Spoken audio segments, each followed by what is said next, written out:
Hello, CFI sweethearts. Welcome to episode 34 of the Coming For You podcast, aka CFI official podcast. It's me, your host, Maximiliana. Today, I am so delighted because I am hosting a conversation with my friend who actually is a childhood friend. We met in primary school, so she's also my primary school friend. She's living in England right now in the UK, and I'm also in Ireland. So now that we are in abroad, I just thought we can have a conversation and, to discuss about those old memories of primary school and stuff like that. How are you, my dear friend? Hi, Maximiliana. I'm good. And you? I'm fine. Thank you so much. I'm very happy that you accepted my invitation today to join me for this conversation. How have you been? Great.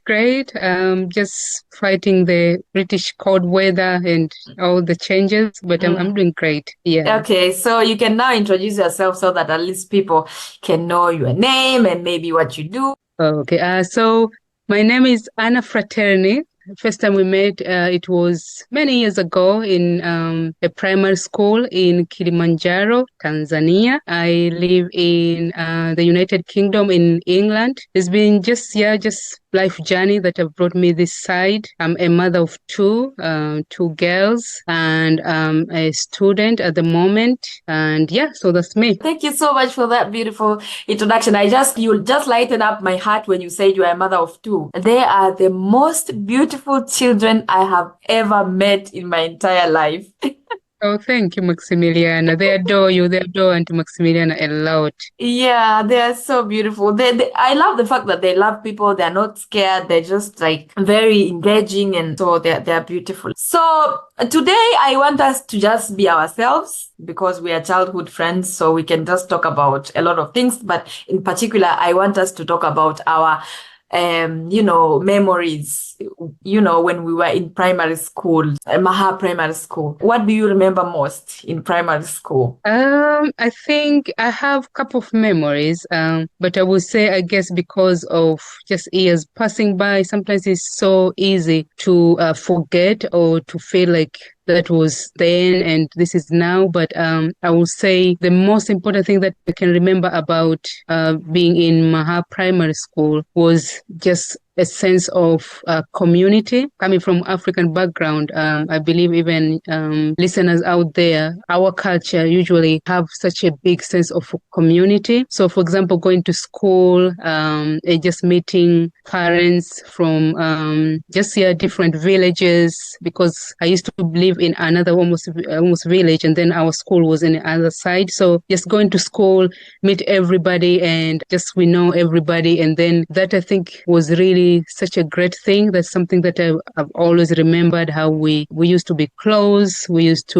So I can say, yeah, just that great sense of community. That's one thing that I can say that I remember most. Wow, fantastic. I think I also remember the prayer times. Do you remember when we used to pray at 3 o'clock during the Rosary month? Yes. We could just sit somewhere in the ground, in the playing ground. So we would sit there, and then one teacher, a teacher in Jute, will be leading us to pray. I thought that was so beautiful. And sometimes I remember it a lot. I thought that was so powerful. When I come to think about it, I was like, oh, I was so innocent. Like we were very innocent and we were very serious about it. And it was also meaningful. And I'm glad that at least I had an opportunity to be part of the people who are very committed in terms of those prayer gatherings. And I also remember one thing that's so funny, actually. I mean, almost half of my class was my cousin. It's either my cousin or just my relative, because and there is where it was very important for us to use our clan name. Here they call it surname. It was so important for it to be the middle name, because it can't be your surname, because if you use it, it means the entire school is gonna be called the same surname. So that's what I recall for sure. Like when you just stand on your left, there's your cousin. On your right, there's your cousin. At the back side of your class, there's your cousin. So coming to remember about it, it's just like very funny. Oh, that's good. So I will say, I will add a little bit as well with prayers and be committed. I think because again, different regions, I don't know in other countries, but in Tanzania, how different regions will have almost a set of religion that we believe in. And for us, in our region, Kilimanjaro, especially like in Rombo, because our school was in Rombo, there was just that sense of religion-wise, it was Christianity, but also denomination-wise, it was Catholicism. So there was that level of similarities and just all. And then, although of course, there were not that many from other denomination or anything, but they were given that opportunity if ever there arose. So were many of us from the same denomination, same religion background, but opportunities were given to others. And I remember us, for example, Catholic, we had groups, I think Legion Mary here, and for boys, they had their own, like just different groups. And I think as children, it really is important to have, to just instill those kind of values and morals that comes from religion. So that was really nice. That was really great to see. Yeah, I quite agree. Yeah. Wow. I was wondering now, coming from that kind of, we forgot to mention that our primary school was a government school, so it was not a private school, because a lot of people will associate, the prayer time with private schools, especially the ones that are religious schools, like something like that. But we were not. We were just an ordinary government school, but those were just the practice that were there somehow. I think I will have to ask then if the practice is still there. So coming from that kind of background, what are your hobbies now, Anna? Do you maintain like praying times? What are your hobbies now that you are a mother? Like what's your life like? So I will say a couple of things I've been able to hold on to. Or looking back, I've been able to appreciate more. I think that's why when you asked me to do this broadcast, I think I mentioned to you, I'm so honored to do this. It's such a privilege because, again, it's so easy to forget or sometimes to feel like, oh, it was, you used the word, you could see, I think I smiled when you used the word good old days because they were so, yes, there were many challenges, but sometimes we feel like, oh, life was hard. And it's true, there were, again, a couple of challenges that we encountered through that season. But really, that moment, I learned to be punctual. You did mention how it was a government primary school, so cleaning, I don't know, maybe for private, if especially now, if they have systems of maybe caretakers to clean their classrooms, but for us, we had to clean the classroom by ourselves. We had a rota, so those are the kind of things I think that I've held up to today. Things like punctuality. We had to have a roll call every single morning. You had to reach at school at a certain time, leave at a certain time. They will have roll call in the morning and roll call in the evening, so that if in the middle there people disappeared, then you get to do some extra task or something. So I think I've been able, I used to love running at that moment. We live in a sloppy, just kind of environment. So I used to love running. I was so fit. I can say that I've let it slide, but as we've spoken a couple of times, Maximiliana, soon I will be going back to just physical fitness. And I know it looks different for everybody, but I will really say things like punctuality, again, I took from that, and then physical fitness. And we're doing exercise without even knowing, because again, for example, we had hills, and so we would go, if you're late, as I mentioned earlier, because we had to be at school at a certain time, we had to always run and have to make sure that we were there on good time. Last year as well, I was back home and I passed by Maha Primary School, and going there, I'm looking like, which is different from you, because you did share your experience, and I remember mentioning to you how I'm not fit anymore.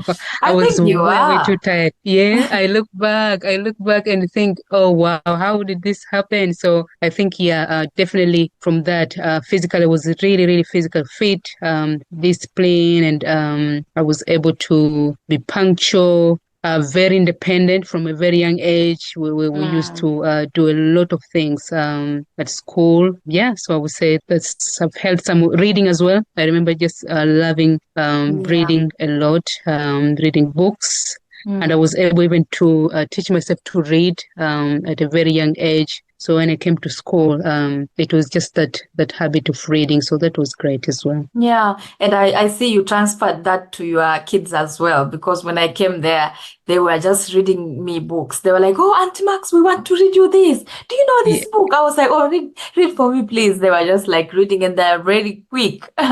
So yeah. you did very well. You're fantastic. And I remember you were very smart as well in school. You are Becoming ranking first. number one in mostly every December. You are ranking number one. Are you like that in life? Good question. So, I think I will say yes and no. Yes and no in a way that there are, again, growing now, being almost more mature age-wise, Mm, definitely compared to those from the time we finished primary school now is, wow, just many, many years ago. So mm, I will say I've come to realize we have different strengths as individuals, as human beings, we have different strengths and different weaknesses. mm, At that moment, I might have not known them, although I would say I had some advantages in some areas and I was able to excel in other areas, but also I had some subjects, for example, which I was not very good at. Maybe mm, those subjects that I was very good at, then they balance. But yeah, I'm trying to acknowledge my strength and my weaknesses and mm. then work just really to balance that up, knowing that I can't be good at everything, but also I'm not Yeah. bad at everything either, and that others also. So it has brought me this sense of really acknowledging every individual. It doesn't matter how many things they're struggling with, but there is something that they're good at, there is something that they will be better than another individual, and that has Mm. really come later on in life after being matured in life I circumstances know. and yeah. When you were speaking about hobbies, I'm not sure I had a particular hobby growing up, but now for sure, I know I love running. I used to play ready all the time. Like, even when a teacher is in class, I'm just like, I hope she finishes soon because I just want to go outside to play.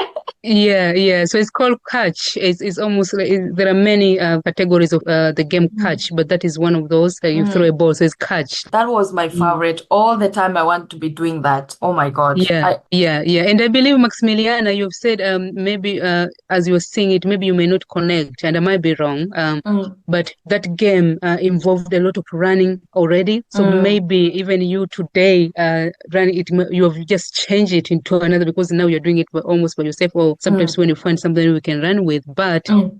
maybe the very similar skills and that Yeah. in you has you have transferred it today from that game of catch ready. Yeah, I think you're right. Speaking of those kind of games that we used to play as well, this can bring back some shared memories of who we were like friends with and stuff. Like, do you remember all your friends, like your besties, primary school? Of course, apart from us. Yeah, yeah. So I didn't have that many close friends. So Mm, and I think again, my observation, and I might be wrong. I've come mm, to realize mm, different now than when we were young, but sometimes we will be close to different because of different reasons. Because I remember, for mm. example, I used to be close to some of pupils in our class just because we were neighbors, but we were not Of really course. bested just because of that. Then I was close with them. And then be because of church or because of different kind of things. But I will say Mm, I had a few, very few close friends. At that moment, I didn't know how actually I was very good at making friends, but also I was very afraid, feeling like, no, I will always wait for somebody either to come to me. But now I've come to realize actually I'm almost a chatterbox. I just, when I start talking, I don't stop. mm, But I think, yeah, so I had a couple of friends, but yeah, I do remember every individual whom I was close and reasons for that. Growing, mm. now that I'm grown, why was I close to this friend? Why was I close to this friend? And Yeah, sadly, actually, as you know, Maximiliana, one of my very, very close friend, best friend, yeah. did pass away not too long ago. Of So, course. May God rest yeah, her yeah, soul in peace. Yeah. amen. Yeah, yes, It was yeah, painful. It was painful. yeah. Yeah. So for me, Mm, like my biggest reason is like if it's easier for us to play together, like if we mhm. get along and we play together, like the catchy game that we are talking about, I think Yeah, it's easier for them to become my friends. And number two, that was the biggest reason if we are sharing things. Do you know in primary school when you have something to eat, you yes. have something to eat like the mandazi, the biscuits, the like if if you're sharing that with the people, it means those people become your friends automatically. And I'm telling you, Yeah. we should not ignore that fact, because in fact, that was the biggest reason why people were friends. And Yes. if it happens that you don't give things to the other side of which they were considering you friends, it means you are no longer friends. They would Yes. even ask you, Yes. oh, you were eating biscuits and you didn't share with me, so we are no longer Yeah. friends. I mean, we can't be friends. How can you be my Yes. friend? You didn't share me the biscuits, Yeah, we didn't. yeah. I remember when something there, Maximiliana. I remember when we used to go to the forest. We had a couple of days, I think, per month, where we Yeah. used to go. I actually had forgotten about that. We will Mm. go to the forest to fetch wood, firewood, so that it can be used by the cook to cook our food. So on that day, because it's a very almost free, is a very toned down day, no Mm. uniform, we wear our home clothes, and then definitely we bring fruits and bring biscuits and bring Yes, depending on social class statuses and of all that course. different things and popcorn and maize. Remember fried Of maize? course. Yes, Of yes. So course, yeah. yeah, yeah. So that was good, and definitely friends meant sharing everything during break time. Mm. If somebody has something, or share together. If somebody is going to buy something, then they will have to share, no matter how small it is. Then to Mm. really, really show that you're a Of friend course. with. And sharing secrets and gossips and like stories, and just like some stories that you wouldn't share with anybody else, that kind of a thing. We can discuss now about our favorite or least favorite teacher and subjects as well, and classes as well. So for me, I will go with a subject. With subject, I can say my favorite subject was English. Mm. And I've always loved English. I don't know why. Mm. It was just one of those subjects, and I did really great. I think I really did good in English. Mm. And also anything, again, now that I'm at this age, I've come to realize science is not necessarily my strength, although I didn't struggle that much, especially in elementary school. Mm. But science is not necessarily those subjects that I'm very strong at. So subjects like history and geography and Swahili and English, I was very good at that. And even geography was really just parts of it, because things like drawing, I'm not artistic at all. One of Mm. my girls, she's really, really good. And then here I am wondering, where did she get that from? I know one of my brother is very, Yeah. very good, but Mm. for me, no, I'm not. So I think anything that involved number, drawing, those just anything almost technical, no. I would just, I used to almost struggle. It wasn't too bad, but I didn't really find that I had strength in that. So I would say yes, definitely English, history there. I did Mm. great. I was okay. And going to teachers, I will really say, although just as friends, although there were teachers whom I related very close, I was very close with them. But Mm. again, it was because of different purposes. Because I Mm. remember maybe a teacher who was there for me because of a certain reason, then I would be close to them. A teacher who was maybe did help me in a certain way, then I would be close to them. But I think I had a good relationship with every teacher, although punishment wise, up to today, is not something that I really like. So each time I will get a special, the The rods stick. using those kind of punishments. I've always been almost afraid in a way. If you remember, there was a time, I remember what happened exactly, but I just Mm. remember the outcome of it, that I was Mm. called, I think we had assembly. We usually used Mm. to have assembly in the morning. And before the verdict was even, reached, or You started punishment was crying. said, I said, oh, you remember that? I remember it very well. I was like, wow, she's not even beaten. Why is she crying? Yes, yes, because from a very young age, like I don't know why, I've always just, that's why I used to try extra, which sometimes is healthiest, but sometimes it's not healthy. Looking back, Mm. sometimes it's not very healthy, whereby you almost stop being a child just because you want to please, you want to always be in the good terms per se. Mm. So I would say, yeah, but teachers was, I believe I think I had a good relationship with the teachers, different teachers related differently because of different reasons. But yeah. Yeah, all right. Seems like you had a very good experience, because for me, I don't think I was good in any subjects. So I don't think I would have a favorite subject. I was an average student. I can assure you that. In primary school, I was mm, very average, and I was just like going with the flow with every mm, subject and how it comes. You know what I mean? So, mm, but maybe Swahili was good just because that was the national language and we use it. So, and we were using it as a language of teaching yes. back in primary school. So maybe, I don't know, maybe that would be my favorite subject. But I know for certain that I Mm. hated mathematics, or rather, Yeah. I should say I didn't understand it at all. Yeah.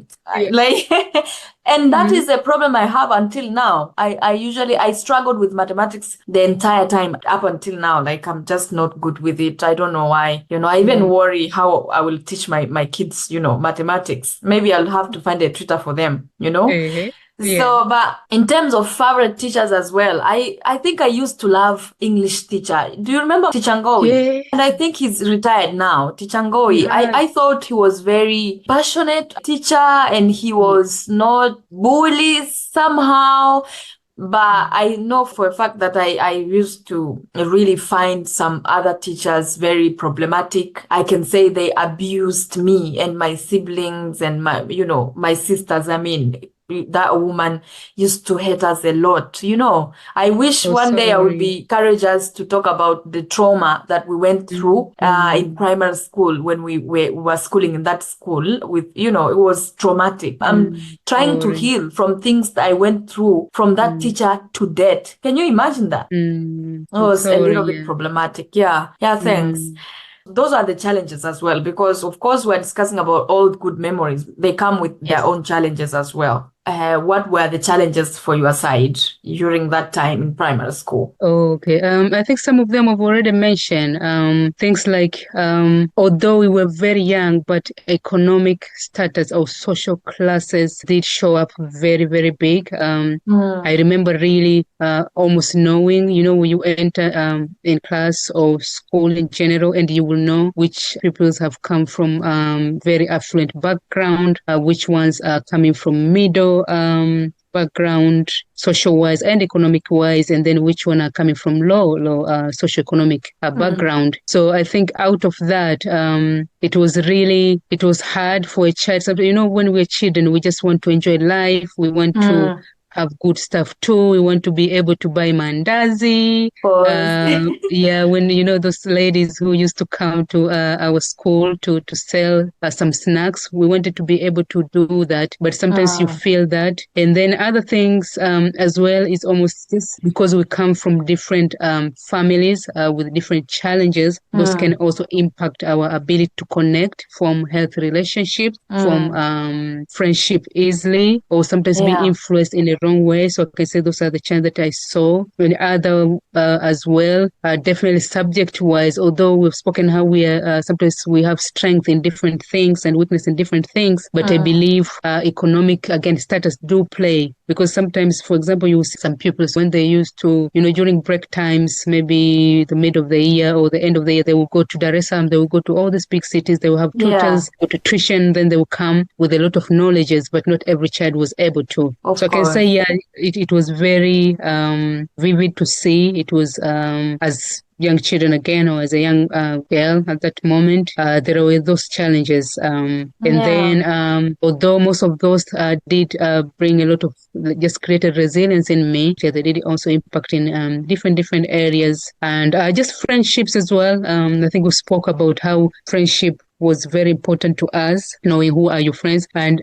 this friendship was really, we were able to identify them by what we share and what we do, but also because of the point that I've mentioned earlier on about socioeconomic background or statuses. Mm, It was very easy to actually almost, I wouldn't say bullied, but it was so easy to see how so marginalization was happening as well, where this group here, the cool girls or the cool group, and then there mm-hmm. are these ones here who are almost the weird ones, and Of so course. there was a lot of that, yeah, which I think is common in many areas. But Mm, yeah, I would say those kind of impacts of I did course, see. yeah. Oh, yeah. I can relate, to the socioeconomic status that we were talking about.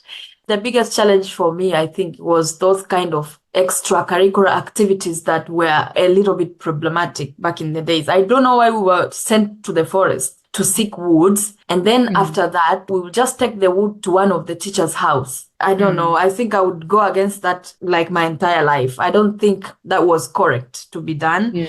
So I mean, maybe that's because now I understand things and stuff, but I think it should be banned. That should not be happening. Like being involved in agriculture activities. I thought that was beautiful. Nowadays, even now that I'm a grown up, I think I can even use the knowledge to do something on my garden, make it more useful to our lives there in Kilimanjaro, Rombo in particular. We do subsistence farming, which is beautiful. So we use the knowledge from school, at home, and vice versa. So that was beautiful. But involved in some activities to go and seek firewood in the farthest, deep in the forest, sending kids. Oh my God. Thinking about it now, it doesn't sit well with me. I think that is my biggest challenge for sure. Yeah. And I think as you've said a very big point there, Maximiliana, that now we are aware of many, many things that we didn't know then. At that moment, I think community-wise, because we came, I think we mentioned at the very beginning of the podcast, community-wise, we were very community-oriented. So many things that were done is almost because they were done for many, many years. It looks like people just thought, it's normal. It's normal to do this, but no one really stood and almost challenged, or nobody stood and asked, for example, now we know things to do with human rights. For you, Maximilian, I know you're such an activist of human rights. I myself, the course that I'm studying now, is really has opened my eyes to see many, many things differently. And things to do with the rights of the child as well, even UN Convention of the Right of the Child, children rights. So there are many things that we did not know. But as I say, looking here today, maybe we're off topic, but even going back home this last year again, many things that I saw, even a child walking maybe at a very young age, 5, and there was just something cringing in me, although I grew up in that. But after coming out of it and after having this knowledge that we have today, there is a way that we've seen it as, maybe something will change. And the hope is that things have changed, because I believe it's not just us. Many people have really started to know many things that can make changes in our communities. Yeah, I'm glad you say that. Yeah, we've changed a lot, and we hope that the community has changed. And it's our responsibility to also, try and go back to our communities. And we don't necessarily have to bring back money. We can bring back our knowledges, our experiences, our shared love, and that sense of community is still there. I agree. But we have to use that sense of community in a positive way. It might be difficult to change, because some of them will tell you, it's our culture. So now that you went to Europe for 2 weeks, you are coming to try and change everything. You know what I mean? But we shall survive. We shall survive. Yeah. And I think with that is, as many would say, yes, they've done that for so long, but then acknowledge that just because something have been done for so long, it doesn't mean that it's right, or it doesn't mean it's beneficial to the community or to the people around that particular community. So it's just knowing that, yes, we do know, yes, and we appreciate and we respect all those practice and all those things, but we also know that there are better ways of living, there are better ways of life. Yeah, I quite agree. All I can say is that we are survivors, we are conquerors, we have come from far away. I am so proud, and I mean every word that is coming out of my mouth right now. Because, when you come to think of it, even some have died. If I have to put matters into perspective, meaning some we went to school together, some have already lost their lives, some in labor, some in, life circumstances, some like diseases, and, but having this conversation at this particular time where we are in terms of life, I mean, we are blessed at least for the gift of life. That's all I can say. I don't want this conversation to even go further than this. So thank you so much, Anna, for accepting my invitation to, join me today. I really, really appreciate your time and efforts and everything that you told us today. So CFI Sweethearts, you can find us on all our social media platforms, and also you can subscribe on our YouTube channel, and you can just go and search CFI Offshore Podcast, and you will find us there. And you can listen and share this podcast with your friends. I recommend that you share this with your primary school bestie too, so that you can, remind yourself with old good memories, and you can start a conversation from there as well. Bye bye. Bye.